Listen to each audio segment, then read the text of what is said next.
A 28-year-old young man, learning the hard way that the internet is not a place for innocent people, had an online relationship for 3 years and transferred over $500,000 to his girlfriend. Upon seeing his girlfriend's photos, he felt he had made a great deal, but upon hearing her voice, his heart sank. After that, he went to complain and file a report with the police.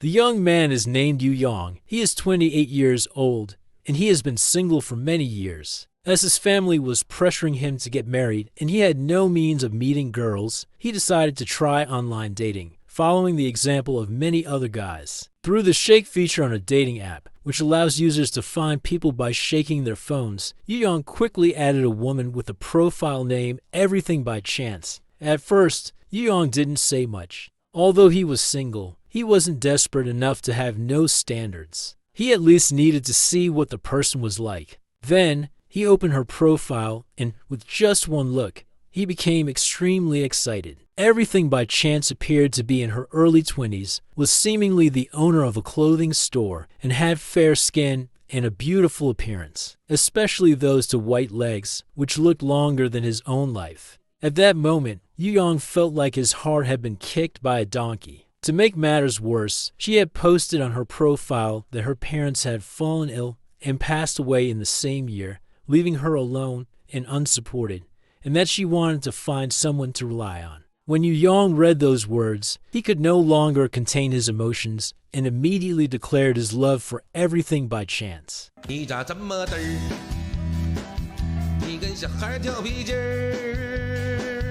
However, the response he received was, "Why are you so silly? You don't even know my name and you're already declaring your love for me. Don't you think that's a bit foolish?" At that moment, Yu Yang realized he had been impulsive and quickly began to introduce himself.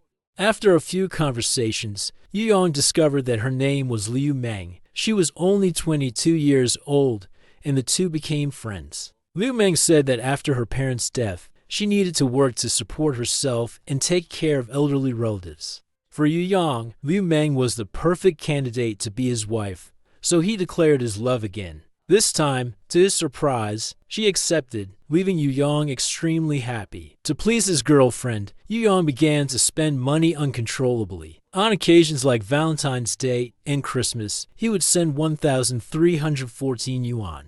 During traditional festivals like the Dragon Boat Festival and the Mid-Autumn Festival, he sent 520 yuan. For Chinese New Year, he transferred 10,000 yuan, and even during the Qingming Festival, he sent 3,134 yuan, with 1,314 yuan for Liu Meng and the rest for the expenses of her parents' grave. Liu Meng also asked for money for various reasons, such as her nephew passing the entrance exam, her sister having a second child, her grandmother needing to pay for elderly university, or her grandfather needing medical treatment. In short, the reasons varied, and he couldn't doubt the circumstances of her parents, right? Yu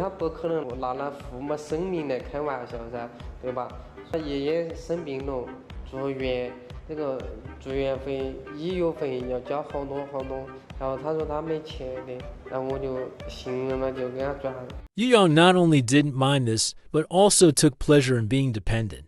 He even changed his social media signature from "My destiny is mine," not from "heaven" to "you happy, I happy." You sad, I sad. The two continued like this for 2 years. After 2 years, Yu Yang began to feel dissatisfied with communication only through text and proposed to meet in person to discuss the origin of life. However, every time he mentioned a meeting, Liu Meng had an excuse, headache, back pain, or anything else. Finally, Yu Yang couldn't take it anymore and gave Liu Meng an ultimatum: either they meet or they break up. To his surprise, Liu Meng refused again, this time with the excuse that she was menstruating, had hemorrhoids, and due to stress, had developed canker sores. To console Yu Yang, Liu Meng sent a voice message.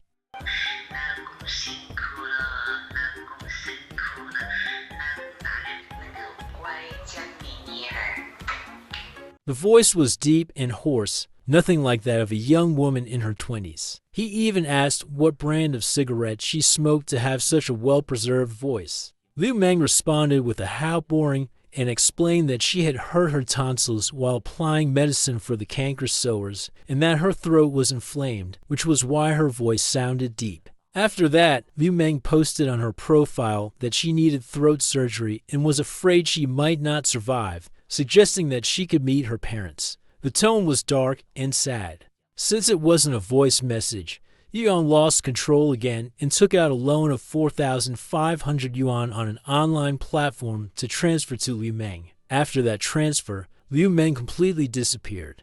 She wouldn't answer voice calls or respond to messages. Yu Yong even thought she might have died on the operating table. After a week of anxious waiting, Yu Yong could no longer endure it and went to the police station to file a complaint.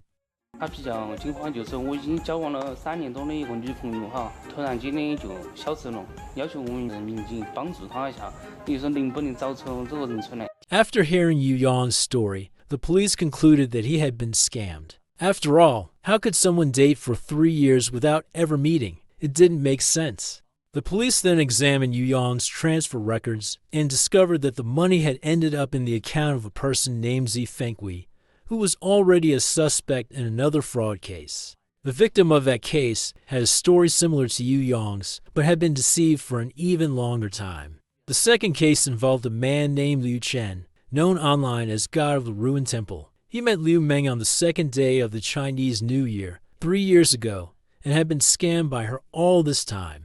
Since he didn't have a stable source of income, most of the money he transferred to Liu Meng came from small loans. It was only a few days before Liu Meng blocked his WeChat that he realized he had been deceived. The police then connected the two cases and quickly located Zi Fenghui. However, to everyone's surprise, Zi Fenghui was a woman nearly 60 years old, with an appearance that had nothing to do with the description of fair and beautiful skin. It was hard to understand how Yu Yong and the others had been fooled. In an attempt to escape blame, the woman started to play the victim.